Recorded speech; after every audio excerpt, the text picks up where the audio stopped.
There's this belief we're taught from a young age that big changes require big actions.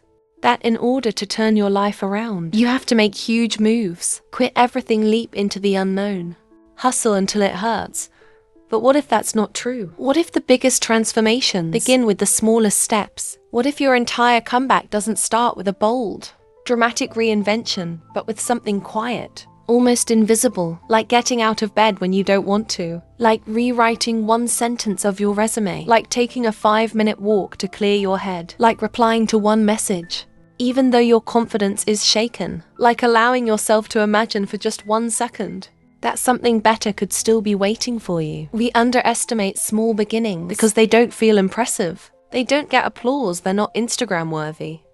But what if I told you that everything great, every story of recovery, reinvention, resilience began with a decision so small, it almost didn't seem like anything at all?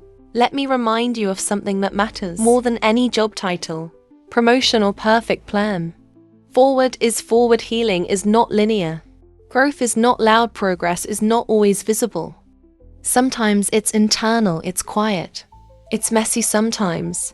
The most powerful thing you can do is simply not quit. Maybe today you didn't apply to 5 jobs. Maybe you didn't fix your finances or craft the perfect cover letter. But maybe, just maybe, you stopped beating yourself up. Maybe you said, this is hard, but I'm still here. Maybe you made a promise to try again tomorrow. That counts, that's a step. That's movement, and movement compounds. One small act leads to another. One tiny win builds belief. You drink water today, you walk tomorrow. You call someone the next day. You send that application the day after that. And suddenly, without even realizing it, you're rising, not in a straight line. Not in a rush, but in a way that's real. In a way that lasts. The world will try to convince you that success has to be fast and flashy. That you need to overhaul your entire life by Friday. That you need to bounce back like nothing ever happened. But you know better. You know that sustainable change is built brick by brick. You know that the person who rebuilds slowly is often the person who rebuilds stronger. You know that you don't need to fix everything today. You just need to care for something small and let it grow. That email you're avoiding. Reply to it. That resume you hate. Edit one bullet point. That fear you've been carrying. Say it out loud. That dream you shelved because life got heavy. Take it off the shelf for 5 minutes. Just 5. You're not lazy. You're not unmotivated. You're just overwhelmed. And the antidote to overwhelm is not intensity, it's consistency. It's small, kind, patient movement. Think about how a tree grows. Not with sudden explosions of progress, but with daily silent shifts beneath the surface. Roots stretching, leaves forming. Strength building inside what looks still. You are the same right now. Even if you feel stuck, your courage is quietly growing. Your voice is slowly returning. Your clarity is gently forming. And soon you will see what's been happening underneath. You're waiting, but don't wait for the big moment. Don't wait for the motivation to strike. Don't wait to feel ready instead. Start small. Start with what you can do today. Right now. Maybe that means setting a timer for 10 minutes and doing something you've been avoiding. Maybe it means writing a list of things you've already survived to remind yourself that you've done hard things before. Maybe it means journaling a few sentences about how you want to feel, not just what you want to do. Maybe it means saying, I don't have a plan, but I'm still worthy of a future. Maybe it just means breathing slowly and choosing not to give up on yourself. Because here's the truth, you don't need a master plan. You need a micro step. You don't need a 5-year vision. You need a single act of alignment. You don't need to change your whole life overnight. You need to change how you speak to yourself today. There is power in the small, in the first 10 seconds of action, in the first choice to try, in the first moment of forgiveness, in the first breath that says, okay, I'm still here, let's begin again. And if you keep showing up to those small moments, they stop being small. They become the rhythm of your resilience. They become the foundation of your future. They become the version of you who one day looks back and says, that season almost broke me, but I took one small step, and then another, and somehow that was enough.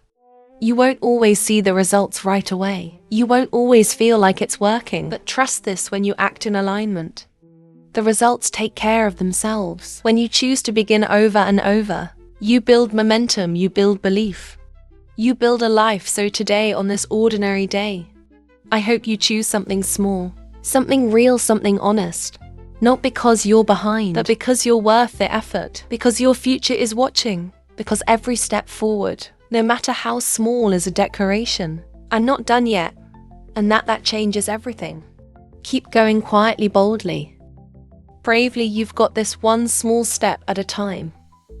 It's easy to call it failure when the job ends, when the door closes, when the path you thought you were walking suddenly disappears, when the emails go unanswered, when the interview falls flat, when the silence lasts too long. The mind races to name it, to explain it, to make it make sense, and the easiest word is failure. I failed, I didn't do enough. I wasn't good enough, I made the wrong choice. I stayed too long, I asked for too much. I asked for too little, I should have known better.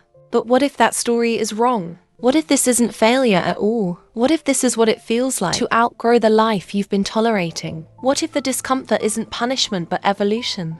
What if the breakdown isn't a collapse but a clearing? What if the loss isn't your fault but your freedom? You see, growth doesn't always come gently. Sometimes it comes in the form of a layoff, a career that once made sense but now feels suffocating, a role that once felt validating but now feels hollow, a company that once aligned but now feels misaligned in every way. And when it ends, whether by choice or circumstance, we confuse that ending with failure, because we've been taught that staying the same is safe, that change is threat, that endings are shameful. But growth, real growth, it disrupts, it unsettles. It destroys comfort in the name of truth. It removes what no longer fits, so that you can finally stop squeezing yourself into versions of life that were never meant to contain your fullness. What if that's what's happening right now? What if your exhaustion was trying to warn you long before the layoff came? What if your Sunday night dread was a signal that your spirit was ready for something deeper? What if the job that slipped away was the very thing keeping you from becoming who you're meant to be next? What if the door closed not because you failed, but because you grew too big for the room you were in? That's not failure, that's transformation. But transformation requires grief. It requires unlearning. It requires letting go of what once defined you. It requires telling a new story, one where you are not the victim of change, but the vessel for it. One where your identity isn't wrapped in what you do, but in who you are, one where you stop asking, how do I fix what broke, and start asking, what truth is trying to emerge here? Because the old story will try to pull you back. It will try to convince you that you lost, that you're behind, that you need to scramble to prove your worth again. But the new story, the one rising quietly inside you, knows better. It knows you are not here to perform, to please, to shrink, to play safe. It knows that your soul was suffocating in that version of your life. It knows that this pain is not the end. It's the pressure that precedes breakthrough. So instead of rushing to replace what's gone, pause. Look deeper, ask yourself, what part of me have I been ignoring? What truth have I been afraid to speak? What desire have I buried under professionalism and performance? What kind of workspace rhythm, people energy actually make me feel alive? You may not have all the answers yet. That's okay. This is not about certainty.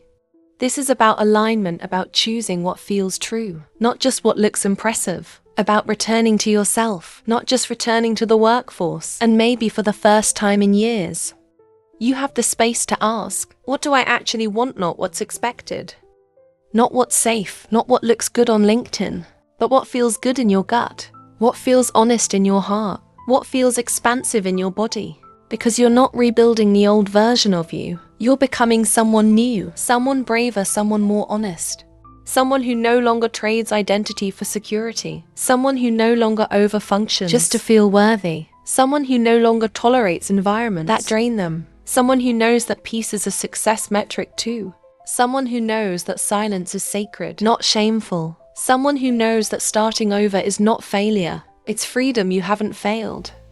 You've outgrown, and outgrowing is not always graceful. It's messy, it's awkward. It's full of days where you feel like you don't belong anywhere. Not in your old life, not yet in your new one.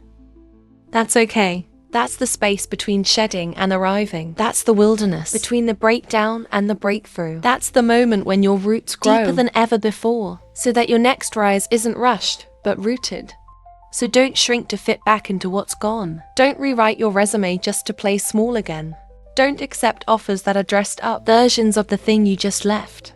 Don't negotiate your needs out of fear. Don't ignore the voice inside that's saying, we've come too far to go back.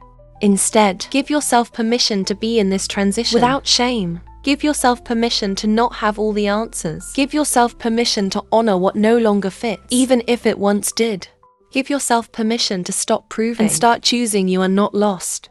You are shedding. You are not broken. You are becoming. You are not failing. You are finally being honest. And the honesty, that's what will carry you forward. That's what will build the foundation of a career that doesn't cost you your soul. That's what will attract opportunities that feel like home, not just obligation. That's what will align you with people who see you, not just your skills, but your soul. So hold your head up, not because you have it all figured out, but because you're walking in truth now. Walking slower, yes, but walking straighter, walking with intention. Walking with boundaries, walking with self-respect, walking with quiet confidence that says, I didn't fail, I outgrew, and I'm not going back. Keep going. The next version of your life is already unfolding, and it fits you better than anything you've known before.